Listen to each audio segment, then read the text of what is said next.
não é que o Corinthians está mantendo o embalo do final do ano agora em 2025? Pois é, o Timão conquistou mais uma vitória, a 9ª vitória consecutiva sobre o Velo Clube e já lidera o grupo A do Paulistão. Veja na reportagem de Thiago Salazar. Eita, como é bom matar a saudade. Mais de 42 mil torcedores foram à Neoquímica Arena para assistir a estreia do Corinthians em casa nessa temporada. O adversário foi o Velo Clube de Rio Claro e do técnico Guilherme Alves, ex-centroavante do Timão, lembra dele? E que foi embora, ó, orgulhoso do seu time, viu? Nenhum dos meus jogadores haviam jogado um jogo de Campeonato Paulista.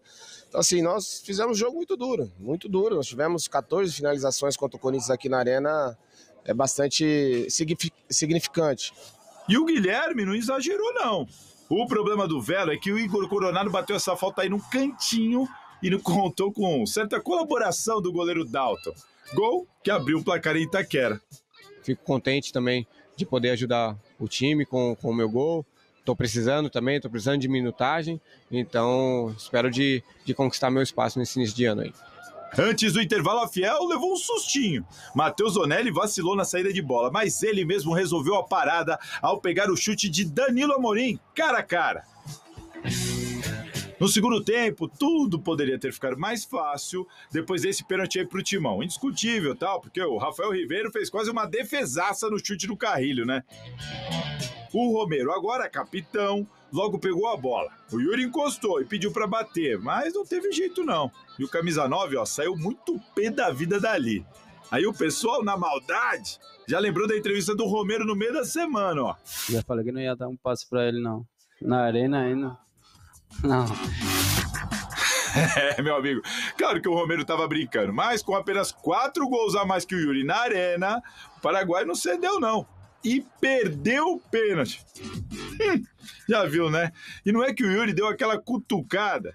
E em público, no Instagram. Novos tempos. Abre aspas. Deus, não permita que o ego nos coloque onde lutamos muito pra sair. Fecha aspas. Poético, né? É o que escreveu o Camisa 9, que teve o post compartilhado pelo Kaká, enfim. Vamos voltar pro jogo, vai? Eles que se resolvam depois.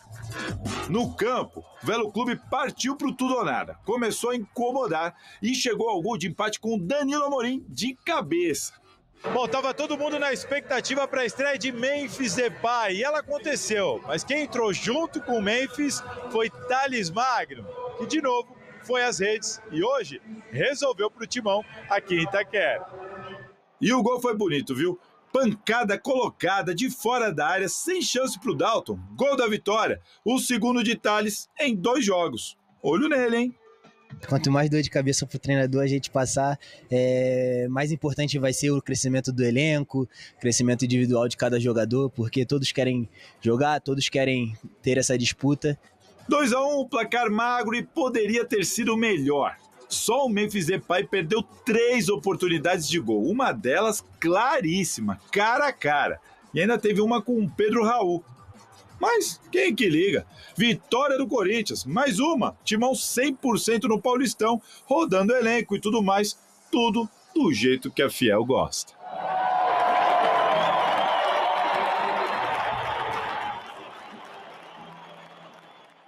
Maravilhoso! Tirando a questão do pênalti, já deu polêmica. Pois é. O pessoal mandando indireta. E aí? Bom, um jogo que o Corinthians tinha que vencer, a primeira coisa, e isso foi feito, né? Jogar com o Velo Clube, que é um time fraco, dentro de casa, com mais de 40 mil pessoas outra vez, o principal era ganhar o jogo, e isso ocorreu. Foi com mais dificuldade do que a gente imaginava, o Velo Clube chegou a empatar o jogo, criou até uma ou outra oportunidade para fazer algum outro gol, mas é evidente que o Corinthians, no todo, teve mais chances, foi melhor e mereceu a vitória. Todos os times, sobretudo os grandes, estão ainda num processo de evolução. É um começo de temporada, o Ramon Dias está colocando aquilo que ele acha que tem de melhor nesse momento, dosando um pouco cada jogador, tanto é que o Memphis está no banco, o Hugo Souza ainda nem jogou o goleiro, né? O Donelli que atuou nas 2 primeiras partidas, enfim. E aos pouquinhos a gente deve ver a volta do time completo. Eu imagino que contra o São Paulo, no fim de semana que vem, a gente já possa ter o time titular do Corinthians em campo, e é uma questão natural do Corinthians melhorar a cada rodada. O que tinha que fazer foi feito. Ganhou os 2 primeiros jogos do Campeonato Paulista, coisa que no ano passado, por exemplo, foi difícil. O Corinthians ganhou 2 jogos no campeonato inteiro e correu risco de rebaixamento até a última rodada. Fazia um tempão que não ganhava 2 seguidos. Então, assim, e dessa vez começa a temporada bem mais tranquila. E aí, Mileto? Michele, é bem verdade que não dá para você cobrar desempenho, né, do time. Até porque 2 jogos, muitos jogadores demoram para adquirir o tal do ritmo de jogo, né? Mas o resultado veio. 2 vitórias, isso é muito importante, né, para o time, para o Ramon Dias e para os jogadores que estão jogando, em especial o Coronado, que para mim, tecnicamente, ele é o melhor jogador do time, né? Ontem ele fez uma grande partida. O Corinthians poderia ter goleado o Velo Clube, né? Time fraco, como disse o Xará. Muitos jogadores do Velo Clube, é bem verdade, nunca jogaram na Neoquímica, nunca enfrentaram o Corinthians. Então isso também conta dentro de um contexto de bola, de resultado, de futebol. Então acho que o Corinthians mereceu a vitória pelas chances que criou muito mais do que 2 oportunidades. Eu acho que o principal jogador ontem do time foi o Coronado, porque ele conseguiu desempenhar a sua capacidade técnica em favor do time. E essa briguinha do Yuri com o Romero na hora de bater o pênalti? É normal? Como nós dissemos ontem, né, Xará? No mundo de hoje, né, infelizmente, de internet, o jogador... quando há uma justificativa na internet de um jogador direta, como fez o Dudu com a Leila, eu acho legal. Mas no caso do Yuri... Ficar postando assim? Não, poesia, não gosto. Se você ficou bravo comigo, resolve dentro do vestiário. Fala com ele na cara. Não precisa jogar uma frase na internet com quem que não sabe, né? Ninguém é bobo, né? Foi uma indireta bem direta, exatamente, né? Ele jogou isso pro Romero. Aí pode dar uma tumultuada, né? Não tumultua assim, uma coisa que se resolve nesses dias, hoje, amanhã, é normal isso no futebol. Mas agora, que o Romero não poderia ter batido o pênalti, eu concordo com isso. Eu acho que o Yuri Alberto deveria ter batido o pênalti. Tá certo. Olha, mesmo com a vitória, teve polêmica ontem depois do jogo. O Thiago Salazar chega agora ao vivo, diretamente do Parque São Jorge, para explicar o que aconteceu. Boa noite, Salazar. O Yuri Alberto deu mesmo assim direta e foi pro Romero?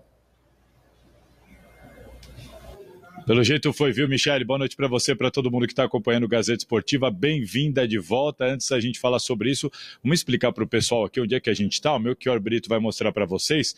Estamos no anfiteatro do Parque São Jorge, aqui na sede social do Corinthians. Aqui é o local onde toda a imprensa vai ficar alojada, com toda a estrutura, para aguardar a votação que pode definir a destituição ou não do presidente Augusto Melo. Essa votação vai começar logo depois do Gazeta Esportiva, a partir das 19 horas. A gente vai estar aqui acompanhando tudo. Daqui a pouquinho eu tenho informações sobre isso. É por isso que hoje a gente está nesse cenário aqui um pouquinho diferente. Mas vamos falar agora de futebol, né? Você me perguntou do Yuri Alberto. O Yuri Alberto, pelo jeito, mandou mesmo esse recado para o Romero. O Kaká ontem acabou compartilhando, aí apagou, fez um vídeo dizendo que, olha, calma, eu compartilhei, mas o grupo está unido, está todo mundo me perguntando. O Yuri Alberto, por meio da sua assessoria, enviou uma mensagem, né, uma nota em que ele não nega, né, que foi para o Romero e tudo mais, só disse que o grupo estava unido, só que aparentemente está tudo bem resolvido. Só recapitulando, vamos mostrar na tela para vocês o que o Yuri Alberto postou ontem. Vamos lá.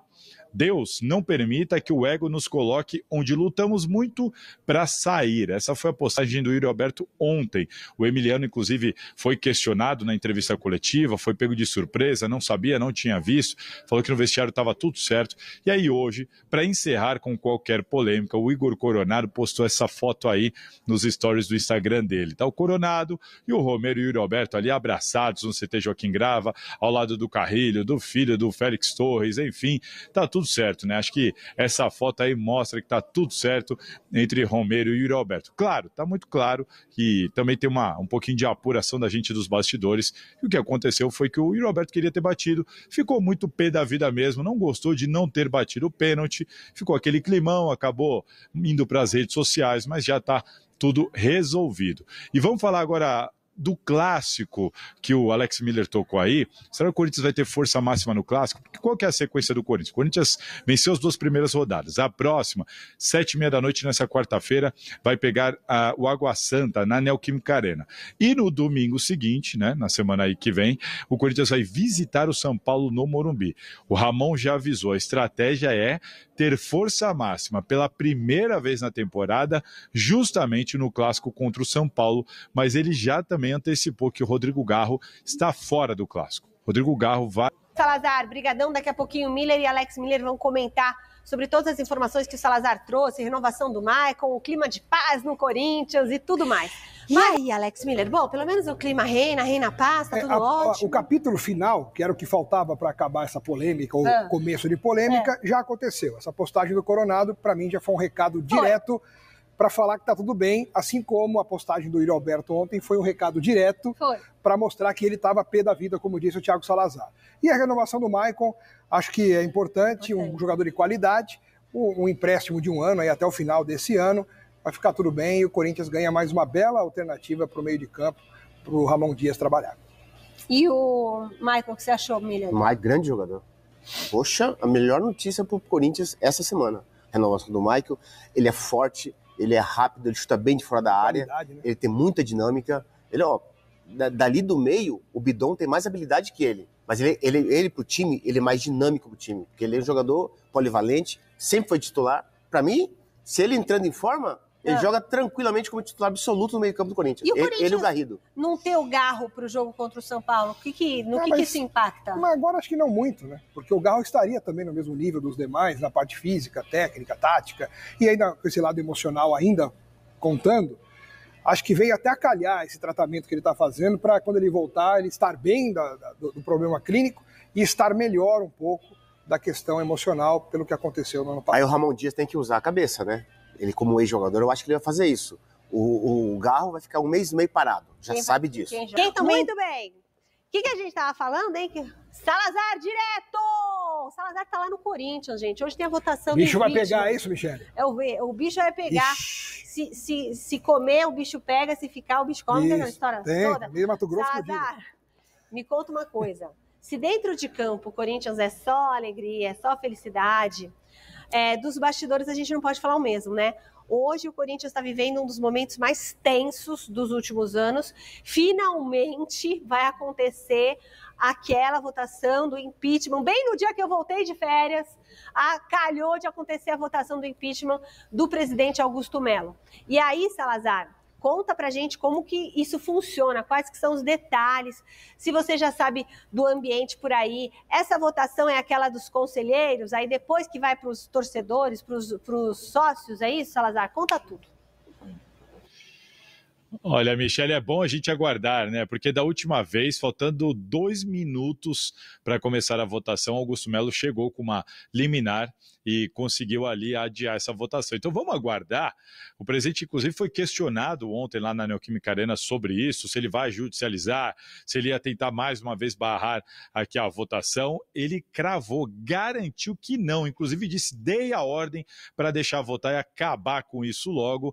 A gente mesmo assim aguarda, porque eu tenho informação de que ele conversou com alguns advogados. Existe ainda essa possibilidade de repente, judicializar ou agora ou depois do resultado. Tá? Então é bom a gente ficar atento a isso, que mesmo depois do resultado, vamos imaginar que Augusto Melo perca aqui essa votação e seja afastado, ele pode judicializar e tentar brigar ali, impugnar esse resultado de alguma maneira.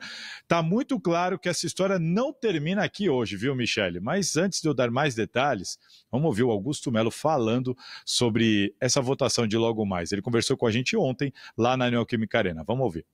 Mais uma vez, uma tentativa de golpe. Mais uma vez, querem um poder na mão grande. Não vai acontecer isso, cara. Sabe? Se esses caras querem o poder, daqui 2 anos tem eleição, se candidata, como eu fiz, cara, e atropela todo mundo. Tem que parar com isso, cara. Aí eles querem julgar uma pessoa que não tem nada a ver com a história, que não tem nada a ver, que lutou até agora para fazer o melhor pro Corinthians. E aí? Daqui a pouco acaba o processo, não tem nada, e aí? Eles julgaram, vamos dizer que empicharam a gente. E aí? O que acontece daqui 2 meses, por exemplo? Você pode ter certeza, se acontecer alguma que a gente não acredita, mas se tiver um impeachment segunda-feira, o Corinthians entra num colapso, amigo. Eu que dei ordem, deixa acontecer isso, tá na hora de acabar com isso para ver se esses caras se sossegam. Eu falo todo o tempo, Deus me colocou aqui, só Deus me tira. Se eu tô aqui é porque tem um propósito. Bom, o grande problema aí é que o Augusto Melo e toda a diretoria, eles ainda não conseguiram, de fato, mostrar alguma prova aos conselheiros de que o Alex Cassundé fez a intermediação do contrato com a VaiDeBet. E também nós temos algumas contradições, como, por exemplo, Augusto Melo já deu entrevista dizendo que esteve com o Alex Cassundé. Ontem, ao Fantástico, ele disse que nunca esteve com o Alex Cassundé. O próprio Alex Cassundé, no depoimento à polícia, disse que não fez a intermediação e ontem, ao Fantástico, soltou uma nota por meio do seu advogado dizendo que sim, fez contato com a VaiDeBet. Enquanto isso, o proprietário da VaiDeBet, nós mostramos aqui com exclusividade, garantiu que sequer conhece esse Alex Cassundé, que o intermediário, no caso, seria o Toninho Duetos, que a gente também mostrou com exclusividade. Enfim, são muitas as contradições, muitas as versões, e é isso que tem complicado a situação do Augusto Melo aqui no Conselho Deliberativo. Eles vão fazer a votação, voto secreto, em papel, assim que sair o resultado, uma maioria simples define se ele vai ser afastado imediatamente ou não, e se isso acontecer, o Osmar Stabile, primeiro vice-presidente, assume provisoriamente. E aí o Romeu Thomaz Júnior, presidente do Conselho Deliberativo, tem 5 dias para marcar a Assembleia Geral dos Sócios, que não tem prazo para acontecer. O Conselho pode, por exemplo, esperar a polícia resolver esse caso aí, se vai indiciar ou não Augusto Melo. Enfim, a gente vai estar aqui acompanhando tudo. Augusto Melo acabou de passar aqui pela imprensa, indo lá para o mini ginásio aqui do Parque São Jorge para começar a votação, que está marcada para as 19 horas, Michele. Muito obrigada, Thiago Salazar. Então, o Salazar está até assim, cauteloso, porque da última vez chegou lá... Mas dessa vez o presidente falou diferente, né? Ele disse que vai deixar rolar, que deu a ordem para deixar rolar o negócio, a votação. Então, a princípio, eu imagino que isso vai acontecer. Agora, tá na cara que é tudo uma bagunça ali dentro, né? A gente tem que esperar realmente o inquérito acabar, todo o processo acontecer, a polícia que está averiguando tudo, indo atrás das provas, dos depoimentos. É uma pena que a parte política do clube esteja tão conturbada e o futebol esteja tão bom, né? Sim. Ainda bem que o futebol tá bom, né, Miller? Para você ver, Michele, que não tem nada a ver uma coisa com a outra, né? Os problemas internos não refletem no campo. Porque se perdesse duas partidas seguidas do Paulistão, todo mundo ia dizer o contrário, né? É um impeachment, tá influenciando. Não influencia, absolutamente. São coisas distintas. É bem verdade que a situação tá complicada, né? Se a maioria votou pelo impeachment, significa que essa maioria vai votar a favor do impeachment. Né? E também tem um negócio. Se caso o Augusto Melo for afastado hoje, até os sócios votarem, pode demorar muito, o Salazar 90 dias. Pelo menos. Quer dizer, 90 dias o vice-presidente vai assumir. Bom, turma, vamos aguardar. Amanhã tem reportagem completa aqui e a gente volta para cá. Salve, salve, corintiano. Agora, olha só, 19 horas e 30 minutos. Esse é o horário de agora. Horário esse que está acontecendo a votação do impeachment do presidente Augusto Melo. Dentro de alguns minutos, mais tardar aí algumas horas, 2 horas mais ou menos, a gente já provavelmente vai saber se o presidente vai ser licenciado ou não. Amanhã tem vídeo pela manhã, então para você que não é inscrito no canal do UFC News, Corinthians FC News, se inscreva logo abaixo e curta para você receber aí no seu celular, na tela do seu computador, da sua Smart TV, notícias diárias e pontuais do Timão, para você saber aí em primeira mão se o Corinthians afastou ou não o presidente Augusto Melo. Antes de mais nada, pessoal, vamos voltar para o campo, vamos voltar para a agenda. Essa aí é a agenda do Corinthians, os próximos jogos do Corinthians aí no Campeonato Paulista. Então hoje é dia 22, daqui a 2 dias já tem jogo novamente e também novamente na Arena Corinthians. O Corinthians vai receber o Água Santa às 19h30 lá na Arena Corinthians e 4 dias depois, ali no dia 26, teremos o nosso primeiro clássico, que vai ser no Morumbi, no estádio do São Paulo. Vai estar recebendo o Corinthians, que vai com força total, com exceção do Rodrigo Garra, que está passando por tratamento no joelho, e também se recuperando daquele trauma psicológico. Então, a gente está unindo aí o útil ao agradável para recuperar o Rodrigo Garra, que é um jogador excepcional, único, e o Corinthians conta muito com as habilidades dele, aí, principalmente da segunda metade de fevereiro para frente, quando o Corinthians vai passar a disputar a pré-Libertadores. No finalzinho de março já começa o Brasileirão e logo em seguida a Copa do Brasil também. Os campeonatos mais importantes estão logo à frente. A gente precisa tanto do Garro quanto do Memphis Depay 100% para esse ano, para essa temporada que vai estar repleta de jogos importantes, de campeonatos importantes, e o Corinthians vai em busca de título, sim. Até agora o Corinthians está invicto, quem sabe não seja campeão do Paulistão invicto e campeão de um outro campeonato aí ao longo do ano de forma invicta, assim como foi em 2012, quando foi campeão da Taça Libertadores da América invicto. E aí, seguindo, o Corinthians enfrenta a Macaca, a Ponte Preta, lá em Campinas, no dia 29, Noroeste na Arena no dia 1, Novo Horizontino, visitante, depois o Palmeiras, visitante, também no dia 6/2, Palmeiras e Corinthians às 20 horas, 6/2, guardem essa data. E para encerrar aí, Corinthians e São Bernardo no dia 9 e no dia 12, Corinthians e Santos. Depois, e Portuguesa. E depois já começa aí a pré-Libertadores contra a Universidade Central. O primeiro jogo é no dia 19/2, está chegando, falta menos de um mês aí. E o primeiro jogo vai ser no estádio deles. Depois o Corinthians enfrenta o Guarani e depois o segundo jogo contra a Universidade Central para a pré-Libertadores, galera. E as notícias do Corinthians são essas. O Michael, que renovou, anunciou a renovação de 1 ano aí, não vai voltar para o Shakhtar, que está em guerra, tá ok? E o Corinthians se prepara aí para o próximo jogo contra a Água Santa daqui a 2 dias. Tá chegando. Enquanto isso, nos bastidores, segue firme e forte aí a votação do impeachment pela Assembleia aí do presidente Augusto Melo. Mais notícias logo logo aqui no FS News e vai Corinthians.